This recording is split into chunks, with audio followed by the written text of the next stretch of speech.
Buri munsi imikorere y'isi mu buryo karemano igenda ihindurwa n'iterambere, aho usanga gukora ku buryo butari karemano bigaragaza ko bitanga umusaruro mwinshi ku buryo bw'amafaranga ugereranyije n'uko abantu bakikorera buri kimwe hadakoreshejwe imashini.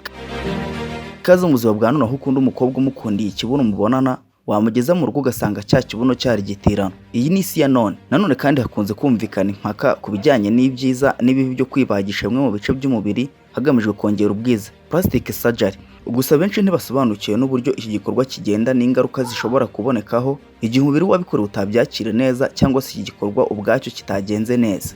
Ese turagana?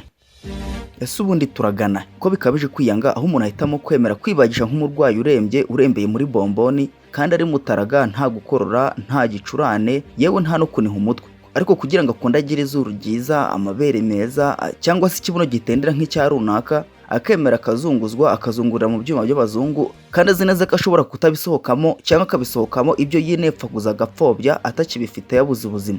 Ese turagana? Bill Kajibwami. Mureke dusobanure inkomoko yo kwibagisha umubiri ugamije ubwiza ndetse n'uko bikorwa kuri ubu ngubu. Muri iri ryaduka ryo kwibagisha hakoreshejwe plastic surgery, ubu buryo bwakoreshwaga mu buvuzi bwo gusubiranya ibice by'umubiri byangiritse. Ese byaje guhinduka gute inzira yo gushaka ubwiza kuri ubu? Ubundi plastic surgery yatangiye ari uburyo bwo gusana bimwe mu bice by'umubiri byangiritse ku buryo byagira ingaruka ku muntu igihe bitasanwa. Kenshi abakoreshaga iki gikorwa babaga bahuye n'impanuka cyangwa se bafite ikibazo cy'ubuzima. Gusa kuri ubu biratandukanye cyane, kuko umuntu arifata nta kibazo cy'uburwayi afite n'iki na gito, yakwireba akabona atagaragara neza, akajya kwa muganga agasaba ko bamubaga, ubundi akongera akagaragara neza, agatera neza ateye amabengeza. Kwibagisha bikorwa gute? Bikorwa nande? Bikorwa ryari? Ibice bikunze kwibandwaho mu guhindura umwihariko harimo amazuru, igituza ku bagabo, amabere n'ikibuno ku bagore, ndetse n'uruhu muri rusange mu bice by'umubiri bigiye binyuranye, mu gihe umuntu arwanya kugaragara nabi no kurwanya ubusazi. Mbere y'uko wibagisha mu buryo bwa plastic surgery ngo uhindure imiterere y'umubiri, ugomba kubanza kuganira na muganga w'inzobere muri icyo gikorwa. Plastic surgery uyagusobanurira ibigomba kuba mbere, mu gihe na nyuma yo kwibagisha. Ikindi kandi abanza kuguha isuzuma ry'imitekerereze, psychological assessment, kugira ngo utabikora nyuma ukazicuza bikavamo ingorane zo guhungabana, dore ko bamwe bajya babikora nyuma bakazasubira kwa muganga bagasaba gusubiza uko bahoze mbere kubera ibibazo bibateza, cyane cyane mu gihe cy'imyaka yo yegeye hejuru, ni ukuvuga bamaze gukura. Ese gukora amazuru bikorwa gute? Gukora amazuru, ibingibi bikorwa hifashishijwe uburyo bwitwa aesthetic rhinoplasty. Ubu ni bwo buryo bukoreshwa cyane cyane ku bantu bashaka guhindura isura y'izuru kugira ngo ijyane n'uruhande rw'umubiri wabo, cyangwa bakureho ibibazo by'ubwiza bw'izuru, nk'izuru rirerire cyane, izuru rifite umutwe urengereye cyane, cyangwa izuru rifite inguni zidakwiye. Nanone kandi hari ukwibagisha igituza. Kwibagisha igituza nabyo bikorwa binjiza implant mu mubiri. Ibi ni ibikorwa byo gushyira ibintu bimwe bikozwe muri silicone cyangwa se amazi mu gituza cy'umuntu kugira ngo igituza cyeguke, agaragare nk'umugabo w'ibigango cyangwa ibogari. Nanone kandi bakoresha amavuta cyangwa se fat transfer. Bakura amavuta ahandi hantu cyangwa mu wundi mubiri bakayashyira mu ngingo z'igituza kugira ngo igituza cyawe cyaguke. Aba ni abashaka kuba amabogari cyangwa abagabo bahagaze neza. Ese ubundi amabere ko nayo abagwa kugira ngo yongererwe ubwiza cyangwa ubunini, yo bikorwa gute? Amabere ni kimwe mu bice by'ibanga ku gitsina gore, kandi ashobora kwerekana ubwiza bw'umugore bitewe n'uko agaragara. Ibihugu byinshi byo mu Burayi no muri Amerika, umugore cyangwa umukobwa mwiza n'uba ufite amabere atubutse mu bunini kandi agaragara neza, bigatuma abafite amatoya cyangwa se yaguye kubera impamvu runaka bahorana ipfunwe, ubundi bakajya kuyabagisha kugira ngo abe manini nabo nk'abandi. Ibi bigerwaho hakoreshejwe igikoresho cyabugenewe gishyirwa imbere mu ibere, ubundi kikamaramo igihe runaka kiribyibushye. Iki gikoresho kizwi nka breast expander cyangwa tissue expander.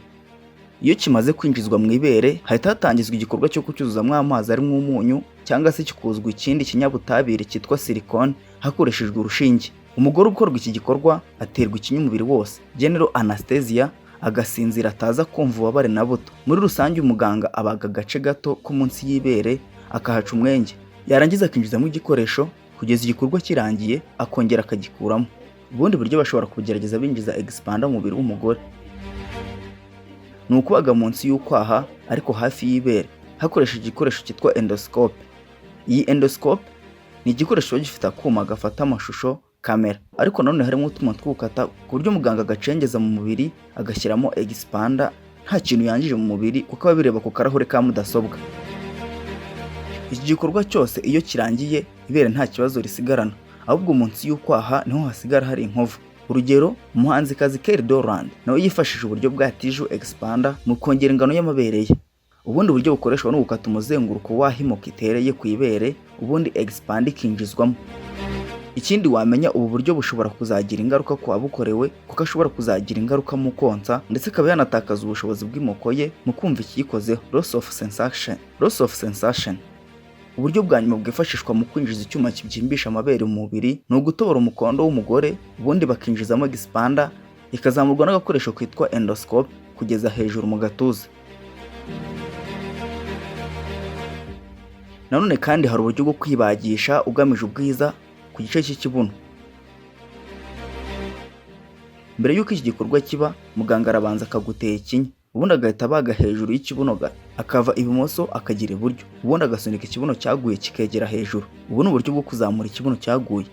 Iyo bimaze gukorwa, uruhu ruhita rurenga hahandi yakase munsi y'umugongo. Aka kanya ahita hakata akahadoda. Iki ni igikorwa gishobora gutwara amasaha agera kuri 5. Iyo byose birangiye, uwibagishije ahabwa imiti imugabanyiriza ububabare, akaba yanarinda kuvura kw'amaraso ku kibuno kuko byateza ikibazo, akanatangira gufashwa kugenda gahoro gahoro. Bene uyu muntu abuzwa gukora imirimo ivuranye mu bihe runaka, akanabuzwa kwicara cyangwa kuryama mu buryo bwakwedura inkovu ibiri munsi y'umugongo. Ikindi akorerwa ni uguhabwa imiti yabugenewe izwi nka scar cream yo gusiga ku nkovu yaho yabazwe izasibangana nyuma y'igihe runaka. Kwibagisha amabere, igituza, ikibuno cyangwa izuru hagamijwe ubwiza bishobora kugira izihe ngaruka. Mu gihe bagisha amabere ushobora kugira impinduka ku mabere zaguteza uburibwe, impinduka mu mikaya cyangwa ibibazo mu myororokere.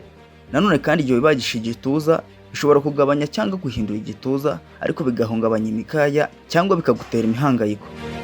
Nanone kandi igihe wibagishije ikibuno hagaragara impinduka ku kibuno zishobora kugira ingaruka ku musatsi w'umubiri no kutagira imbaraga mu bice bigize ikibuno cyawe. Nanone kandi iyo wibagishije izuru hakoreshejwe uburyo bwa rhinoplasty bishobora gutera uburibwe, komereka cyangwa kugira ingaruka mu myanya y'ubuhumekero. Byanze bikunze hari ingaruka nziza zo kwibagisha amabere, igituza, ikibuno cyangwa izuru mu rwego rwo kugira ngo wongere ubwiza. Ibi byose mu gihe wabikoze uzagerageza kwiyumva neza mu mubiri, kongera kwiyakira igihe wari waratakaje icyizere, ubwiza mu mubiri. Abantu benshi bashobora kumva ko kwibagisha ku mubiri hagamijwe ubwiza ari uburyo bwo gufasha umuntu kwishimira umubiri we, kandi kuba abantu bishimira uburyo babona ubwiza bwabo bishobora kuba intambwe nziza mu kubaka icyizere no gukunda imibereho yabo myiza. Hari abandi bantu bashobora kubona ko kwibagisha hagamijwe ubwiza ari ibintu bidakwiye cyangwa bidakenewe, kandi bishobora kuba byatera impinduka mbi mu buzima. Bashobora kugira impungenge z'uko impinduka mu mubiri zigira ingaruka ku buzima bw'umuntu mu gihe kirekire cyangwa igihe cy'ubuzima bwe bwose mu gihe yibagishije ndetse no mu mutwe. Twe mu gusoza ntitwakubuza ibi cyangwa tugushishikariza iki. Ikindi kandi wamenya ni uko ari byiza ko umuntu ashobora kwakira impamvu ashaka gukora impinduka ku mubiri we. Ese ni uburyo bwo kongera icyizere mu buzima bwe cyangwa no gukora icyo gikorwa gusa mu rwego rw'ubwiza? Gusobanukirwa impamvu bikora bizagufasha gufata icyemezo gikwiye. Ikindi, kora subscribe. Njye ni Bill Kajibwami.